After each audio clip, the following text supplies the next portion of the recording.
The end came without reason, without provocation. Unicron, the adversary, had arrived. The dynamic opposite of Primus, the first Cybertronian. Older than the universe itself, these two impossible beings spent eons locked in a struggle until Primus expelled the devil and became Cybertron itself. One day, said the Legends of Unicron would return, but Cybertron would be ready. The Horizon, the 13th Prime, the true Prime, would be there to slay the beast. Cybertron and the universe would finally be at peace. I never believed the old stories, but I used them to protect Cybertron, to lay claim on my adopted home, Earth, Cybertron's first colony. I played a role known to be false, but the Chaos Bringer came anyway. From across the cosmos, reports reached Cybertron of a colossal planet-sized entity roaming the spaceways, consuming other worlds. One by one, planets are home to both Shockwave's Regenius ores and Cybertron's colonies fall. First, the time-tossed LV-117, then the dead worlds of Gorlem Prime and Prion colonies, then the planets of Speed, Velocitron, each physical adding the monster mass as it devours them. The Transformers are able to deduce this entity and have been summoned by the two transformations recently sent by Cybertron itself into deep space. The second of which was identified as the planet-eating monster known as Unicron. And Unicron is not finished dining. Now it appears the skies over Elona, home of the Soul Star Order, and begins to feed. Optimus Prime leads a team on board of Arc Zero, the only vessel fast enough to get there in time, and a desperate bit of hope to save the planet's population. Optimus Prime's team is met by Rom, the Space Knight, and Prime explains the situation to him, with no idea what Unicron is or why he's doing or what he's doing. Stopping it seems impossible. But Wheeljack is an alternative, a massive planet-wide space bridge to teleport the entire population of Elona to Cybertron. Rom appreciates the offer, but he and the Space Knights think they can deal with Unicron and head out to confront the Dark Lord. While Rom and Livia skims across Unicron's surface, discovering the remains of dead Transformers absorbed along with Velocitron, the rest of the team flies straight into Unicron's maw, only to be immediately destroyed when the blast of energy emerges from it. Rob and Livia are caught in the blast and hurled down to Elona's disintegrated surface. The Transformers teleport down Elona and begin stepping up to a space bridge, Plions, in a strategic location around the planets. As they work, Bumblebee befriends an Elona girl and her pet. Before long, everything is ready to go, but when Wheeljack flips the switch, nothing happens. Soundwave deduces that the counter signal is blocking the activation of the space bridge, the source of which Optimus Prime and RC discover when they go to the spot where Rom fell, an ancient Cybertronian titan named Emissary, who has managed to be hidden for millions of years beneath the Trial mineral mine and have been exposed to the planetary breaking up. The mine is the source of metal they used to create the Space Knight's armor. Examining a handful of metal, Optimus Prime realizes that there is another of one of Shockwave's regenerous ores, confirming that Elona is being targeted by Unicron. Wheeljack sees no exception to teleport back to Arc Zero before the planet is destroyed. But Bumblebee refuses to leave the Elonians to die, and Wheeljack is just shamed. RC has a drastic solution.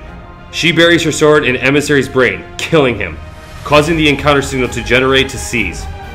Wheeljack is briefly alarmed by the energy spikes that accompanies the salvation of the signal, but then quickly composes himself and activates the space bridge. Everyone teleports out, except Wheeljack himself. Wheeljack dies with the Elonan as Unicron gorps upon it. As Unicron completes his feeding, it disappears in a flash, teleporting away to somewhere else known in the galaxy, leaving only a blackness in its wake, the stars winking from the sky. Aboard Arc Zero, Soundwave confirms 2/3 of Elona's population have been saved. Windblade joins the group via teleconference hologram to explain the full extent of Unicron's actions to Rom, and knowing that the threat is far from over, they begin planning for next time.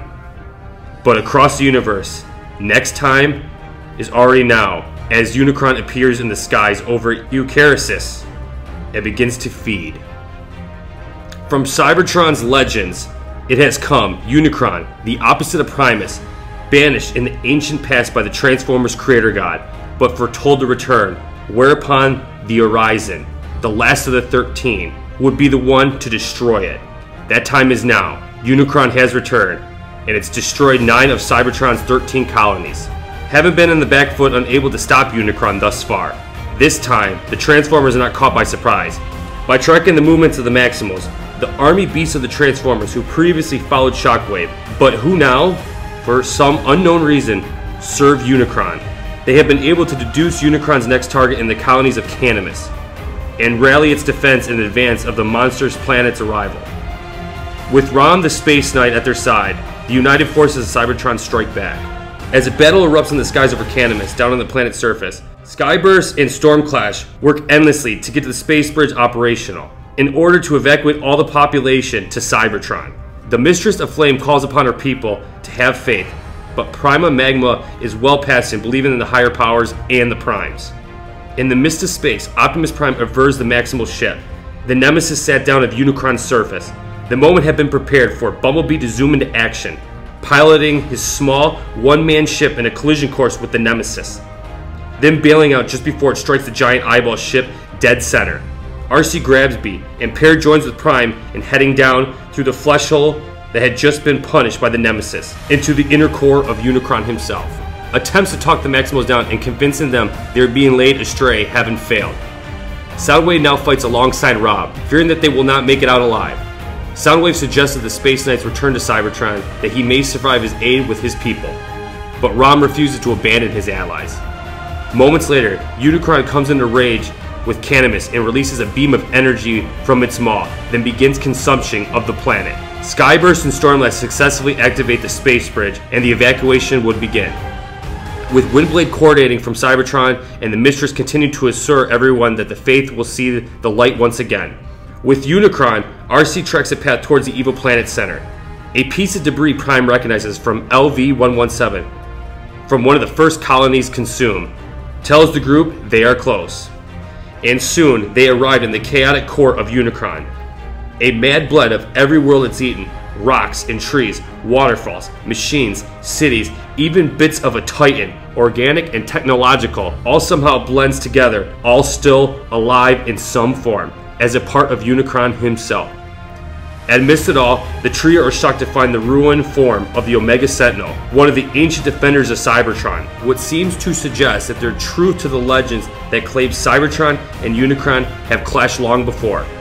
Before they can investigate any further, the group is attacked by Unicron's immune system. Hideous, twisted, composite creatures made up of all the things that he has absorbed on his quest.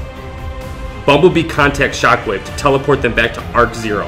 Unfortunately, the Maximals succeed in breaking through the Transformers' resistance and start flooding down the surface of Caminus. Pyra Magna stands recovered to the bar of the Maximals' way, poised to give up her life for her people.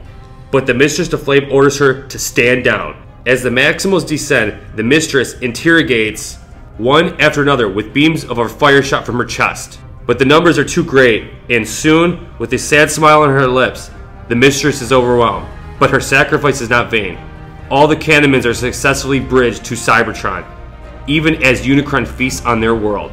Back on Cybertron, Starscream responds to someone from the incarceration Shockwave, who has blasted his way into the former comrade's jail cell and knocked out the guard. The pair watch as the Caminus and the Cybertronian fleets start arriving, and Shockwave explains his reason of calling on Starscream. Unicron will be coming for Cybertron next, but through Shockwave's millennial-long machinations, Cybertron has been poisoned.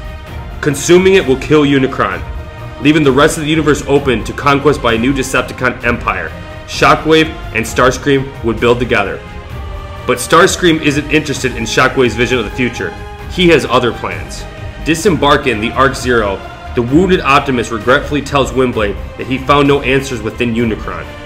Prime solemnly states that the Cybertronian and the orbiting Titan colonies of Carcer are all now that stands between Unicron and Earth. But Bumblebee, counting on his fingers, realizes the only counts of the 12 colonies. Before the mystery is unknown, the 13 colonies can be discussed. Starscream's voice cuts in, wearing his Decepticon insignia again for the first time in years, and waving a huge Khan flag. Starscream addresses the Caminus, welcoming them to Cybertron and declaring that he is here to save Cybertron and their lives. And this is where part 1 comes to an end. Make sure to tune in for my next episode to find out what happens in part 2. of this awesome story of Transformers Unicron.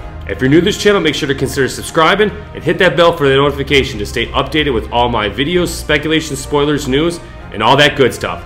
Don't forget to like and share this video. Thank you so much for watching, and make sure to tune in next time.